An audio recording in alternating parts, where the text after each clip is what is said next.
नमस्कार मित्रांनो, लग्नाची बेडी येणाऱ्या काही भागामध्ये असे होणार की राघवला विनायकचे सत्य समजलेले असते, म्हणजे तो अंकुर आहे. पण राघव हा मधूवर जी परिस्थिती निर्माण झालेली असते की मधू ही कधी आई होऊ शकणार नाही, कारण तिच्या जीवावर असलेले ते ऑपरेशनची शस्त्रक्रिया ही गर्भाशय काढण्यापर्यंत पोहोचलेली असते.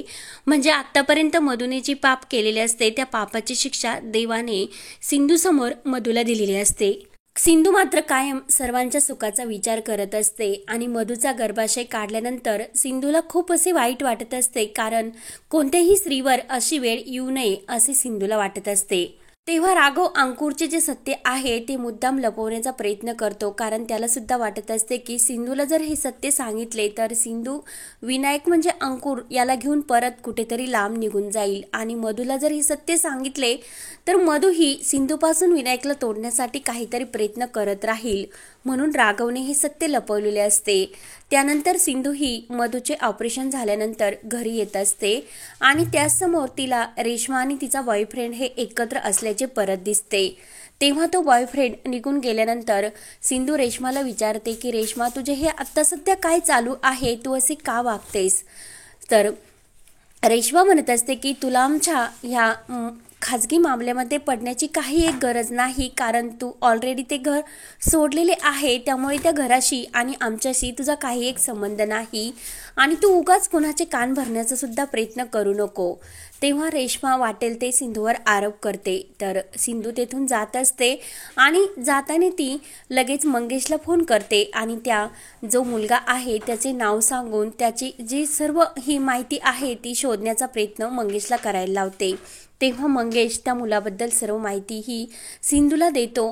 त्यानंतर इकडे ऋषभ घरी येतो आणि ऋषभला ऑलरेडी त्याने सुद्धा रेश्माला त्या मुलासोबत बघितलेले असते. तेव्हा तो रेश्माबरोबर आल्यावर आरोप करत असतो की रेश्मा, तू असे का वागतेस?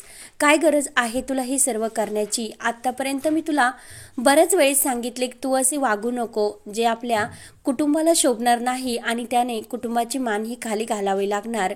रेश्मा म्हणत असते की तुला नक्की सिंधू वहिनींनी तुझे कान भरलेले असेल, कारण तू आत्तापर्यंत सिंधू वहिनी आणि मधुताई यांच्याच तालावर नाचत आला. बायको काय असते आणि तिच्यासाठी वेळ काय द्यायचा हे तुला कधीही लक्षात आले नाही आणि आपल्या बायकोसाठी तू आयुष्यात कधी वेळ सुद्धा काढलेला नाही. त्यामुळे माझे जे काही चालू आहे ते मी चालू केलेले आहे, कारण माझ्यासाठी तुझ्याकडे वेळ नाही. मग मी माझे जीवन असेच जगायचे की तुझी वाट बघत. त्यामुळे मी आत्ता ठरवले की मी तुझी वाट नाही बघू शकत. आणि एक सत्य, तू कधीही बाप होऊ शकणार नाही. हे सत्य तू कुटुंबापासून आपण आत्तापर्यंत लपवत आलो, पण आज मी सर्वांना सांगते की ऋषभ कधीही बाप होऊ शकत नाही, कारण त्याच्यामध्ये दोष आहे आणि त्याच्यामुळे माझे सुद्धा आयुष्य बर्बाद होईल असे वाटेल तसे आरोप रेश्मा सर्वांसमोर करत असते. रेश्माचे ते बोलणे ऐकून सर्वांना मात्र खूप मोठा धक्का बसतो. ऋतुजा म्हणत असते की काय रेश्मा, तू हे काय बोलतेस आणि माझ्या ऋषभवर असे वाटेल तसे आरोप करून तू त्याला सोडण्याचा विचार का घेते? म्हणून काकू रेश्मा ऋतुजा यांच्यामध्ये खूप वाद होतात आणि तर लगेच रेश्मा हे घर सोडून जायला निघलेले असते. आपली बॅग घेते आणि ते तिथून जाण्याचा प्रयत्न करत असते. राघव म्हणत असतो की रेश्मा, सर्व काही व्यवस्थित होईल, तू प्लीज असे काही वागू नको, मी ऋषभला समजावण्याचा प्रयत्न करतो. तर लगेच रेश्मा ही राघववर सुद्धा ओरडते, कारण आत्तापर्यंत तुम्ही सुद्धा तेच केले. सिंधू हे घर सोडून गेली तेव्हा तुम्ही सिंधूला अडवले का? त्यावेळी तर तुम्ही तुमच्या मधूची साथ दिली आणि मधूला जेलमध्ये सोडून आणले. सिंधू तुम्हाला सांगत होती की मधूला जेलमधून सोडू नका, तरी सुद्धा तुम्ही तिला जेलमधून सोडून आणले आणि सिंधू त्याच कारणामुळे हे घर सोडून गेली, हे तुम्हाला चांगले माहिती आहे. राघव म्हणत असतो की घर सोडून गेल्यानंतर आपल्या घराची काय अवस्था होते हे रेश्मा तुला चांगली माहिती आहे. तू प्लीज जुन्या गोष्टी हे उगाळून काढू नको, जे भूतकाळात घडले आहे ते सोडून दे आणि एकदा ऋषभबरोबर तू पुन्हा विचार करून हा निर्णय घे. तेव्हा रेश्मा काही ऐकत नाही आणि ती राघवला म्हणत असते की सिंधू जिवंत आहे हे कळून सुद्धा तुम्ही अजूनपर्यंत सिंधूला तो हक्क आणि मान दिलेला नाही आणि सिंधू तरीही सर्व सहन करतेस ना, आपल्या मुलीबरोबर ती सुखात आहे. आणि राघव, तुम्हाला तर हे सर्व माहिती आहे तरी तुम्ही सुद्धा सिंधूचा विचार का केला नाही, का हे सर्व सोडून दिले आणि मला टोमणे देण्यापेक्षा, मला चार हे संभाषण सांगण्यापेक्षा करण्यापेक्षा स्वतःमध्ये काय आयुष्यात चाललेले आहे त्याचा विचार करा। सिंधू तुमची ही बायको आहे हक्काची, तुम्ही सिंधूचा स्वीकार करा। मधूला वेळ देण्यापेक्षा तेव्हा रेश्मा कोणाचे काही ऐकत नाही आणि ते घर सोडून निघून गेलेले असते।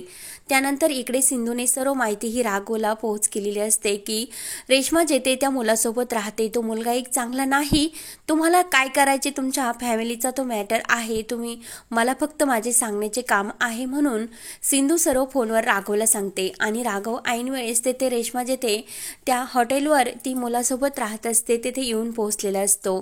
तेव्हा मात्र रेश्माची ती अवस्था बघून राघवला खूप मोठा धक्का बसलेला असतो। राघव हा खूप टेन्शनमध्ये येतो आणि सिंधूला लगेच फोन लावतो। सिंधू लगेच घाईने तेथे आलेली असते आणि रेश्माची ती अवस्था बघून रेश्माला ती चेक करते आणि तिच्यावर काही उपचार सुद्धा चालू करते। तेव्हा सिंधू म्हणत असते की रेश्माचं जे मिसकॅरेज आहे ते होऊ नये अशीच माझी इच्छा आहे, पण आता काय होईल ते मी सांगू शकत नाही। तेव्हा राघव आणि सिंधूला खूप मोठा धक्का बसतो आणि शेवटी रेश्माचे बाळ गेलेलेच असते। तेव्हा लगेच सिंधू आणि राघव रेश्माला विचारत असतात की रेश्मा तू असा निर्णय का घेतला, काय गरज होती तुला ऋषभपासून हे सर्व लपून करण्याची आणि घर सोडण्याची। तेव्हा रेश्मा खूप रडत असते आणि झालेला सर्व प्रकार ती राघव आणि सिंधूला सांगते, कारण मी त्या मुलासोबत राहण्याचा खूप प्रयत्न केला, कारण ऋषभ मला थोडासा सुद्धा वेळ देत नव्हता। अगोदर तो सिंधुवहिनीचे सर्व काही ऐकायचा आणि त्यानंतर तो मधूच्या इशाऱ्यावरच नाचायला लागला। मला वेळ देण्यासाठी त्याच्याकडे थोडा सुद्धा वेळ नव्हता आणि तो कधीही बाप होऊ शकणार नाही हे सत्य सुद्धा त्यांनी लपवले होते। तर त्याला जलसी व्हावी म्हणून मी हे सर्व वागत आले, पण या आगीमध्ये माझं पूर्ण कुटुंब होरपळून जाईल आणि मी माझ्या कुटुंबापासून कायमची दूर होईल असे मला कधीच वाटले नव्हते। खरंच मला आता खूप पस्तावा येतो आणि जेव्हा मी इकडे त्या मुलासोबत राहण्यासाठी आले तेव्हा मला ऋषभच्या प्रेमाची जाणीव झाली, कारण आमच्या लग्नाचा वाढदिवस होता आणि त्या दिवशी मला ऋषभची खूप आठवण येत असल्यामुळे ऋषभचे आणि माझे एकत्र फोटो मी बघत होते आणि ऐनवेळेस तो मुलगा आला। तो मला म्हणत होता की काही कर, आता ऋषभला सोडून दे आणि ते परत तुला आपल्या कुटुंबात सुद्धा स्वीकारणार नाही, त्यामुळे मी जे सांगतो तेच करत राहा, म्हणून तो मला जबरदस्ती करण्याचा प्रयत्न करत होता। आणि मी त्याला राघव तुमची भीती दाखवली की माझे जे भाऊजी आहेत ते पोलीस इन्स्पेक्टर आहे आणि मी त्यांना जर सांगितले तर ते तुला लगेच अरेस्ट करतील। तेव्हा तो घाबरून तेथून पळून निघून गेला आणि माझी ही पाय घसरून अशी अवस्था झाली। तेव्हा मात्र सिंधू आणि राघवला खूप वाईट वाटते आणि राघव आणि सिंधू रेश्माला आधार देतात, तू काळजी करू नको, ऋषभला आम्ही सर्व काही समजेल। कारण राघव म्हणत असतो की रेश्मा ज्या दिवसापासून तू हे घर सोडले ऋषभची अवस्था खूप अशी बिकट झालेली आहे आणि त्याला दारूचे व्यसन सुद्धा जडलेले आहे, त्यामुळे तू प्लीज ऋषभचा एकदा विचार कर, सर्व काही ठीक होईल। म्हणून ते रेश्माला आधार देतात। तर रेश्मा सिंधूची माफी मागते आणि राघवची सुद्धा माफी मागते आणि सिंधू राघवला म्हणत असते की आम्हाला तुम्ही एकत्र आणण्याचा प्रयत्न केला, त्यामुळे तुम्ही दोघं सुद्धा आता प्लीज एकत्र या आणि आपल्या मुलांसाठी प्लीज एकत्र येऊन आपल्या कुटुंबामध्ये राहा। तेव्हा सिंधू आणि राघवला सुद्धा खूप आनंद होतो आणि ते दोघे एकमेकांना प्रेमाने मिठी मारतात। इतक्या दिवसांनी राघवला वाटत असते की सिंधूला सर्व काही सांगावे, परंतु मधूने जो काही हक्क घेतलेला असतो त्यामुळे राघव सर्व आपल्या मनामध्ये दाटून आठवणी ठेवत असतो। पण एक ना एक दिवस तो सिंधूला आपले सर्व हे सांगणार असतो आणि सिंधूने इकडे ठरवलेले असते की विनायकचे जे सत्य आहे राघव का लपवतात, नक्की काहीतरी ते लपवतात आणि सिंधू त्याच अनाथाश्रमामध्ये शेवटी पोहोचलेली असते। तर आता पुढे काय काय होत राहणार हे पाहण्यासाठी आपल्या चॅनलला नक्की सबस्क्राईब करत राहा। धन्यवाद।